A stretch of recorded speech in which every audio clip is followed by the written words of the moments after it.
First and foremost, thank you for all that you're doing. For more than a century, we've earned our reputation by treating patients and their loved ones the way that we'd want to be treated ourselves. By listening and genuinely hearing, by alleviating pain, by alleviating fear, by caring for patients and caring about them.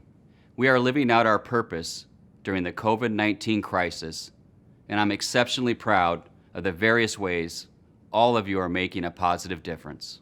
It's been 4 weeks since Piedmont commissioned our Incident Command Center and began treating our first COVID-19 patients. Since then, we've cared for hundreds more. Over the past 2 weeks, I've traveled to nearly all of our hospitals and our test collection sites, and I've seen firsthand the incredible work of our frontline caregivers, our leaders, and all of our employees. Needless to say, I am so proud and I am so grateful. Let me give you a little snapshot of what I've seen and what we've collectively been able to accomplish in less than a month. First of all, our entity leaders and our frontline caregivers are just second to none. We've always known they were amazing, but this pandemic has elevated their excellence to dream team caliber. The same goes for everyone that is supporting the front line, including the cross-functional team in our Incident Command Center. Supply chain and biomed have worked tirelessly to secure the items we need to take care of our patients and to keep our family members safe. As I talk to leaders of other health systems across the country, I can tell you our supply chain and biomed teams are world-class. Within just a couple of days, central staffing stepped up to launch strategies to share and shift our staff where they are needed most. Human resources stood up pop-up daycares, adjusted medical and retirement benefits, and implemented new policies to support our employees. They've also launched a campaign to recall retired clinical staff for additional support.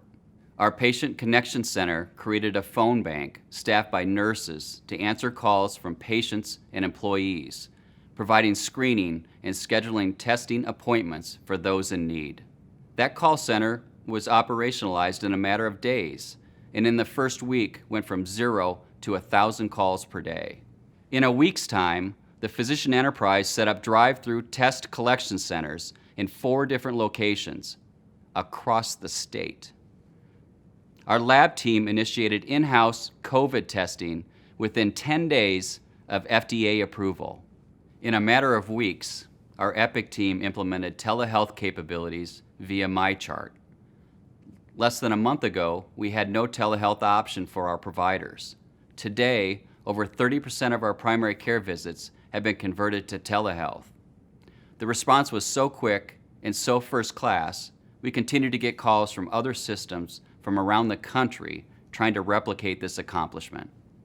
Our internal communications have been spectacular, churning out an unprecedented number of messages to help us stay aligned with clear and concise information.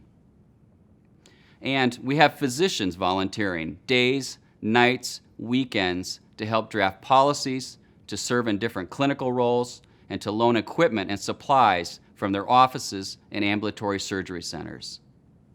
Simply amazing. To prepare for what is to come, we are proactively adding capacity in the system.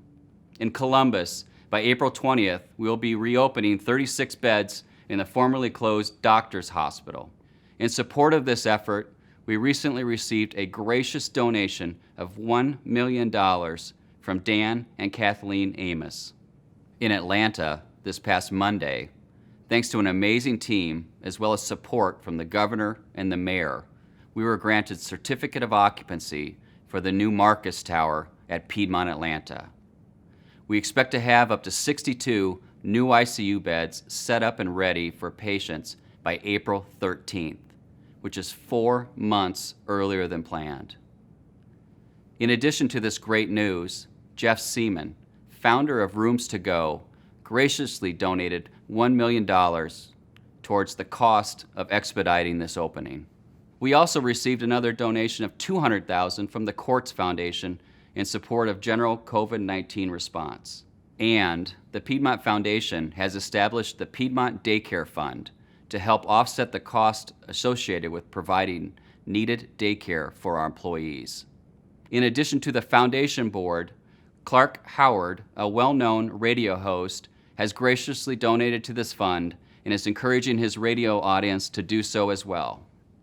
Lastly, 3 months early and in record speed, we completed a new contract with United Healthcare. I am so grateful to be part of the Piedmont family and to work alongside all of you as we navigate through this unprecedented time.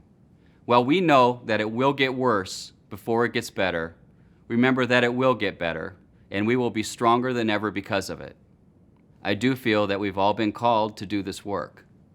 It is uncertain, it can be scary, but it truly is an honor.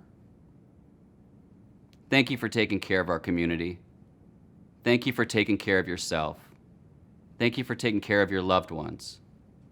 And thank you for making a positive difference.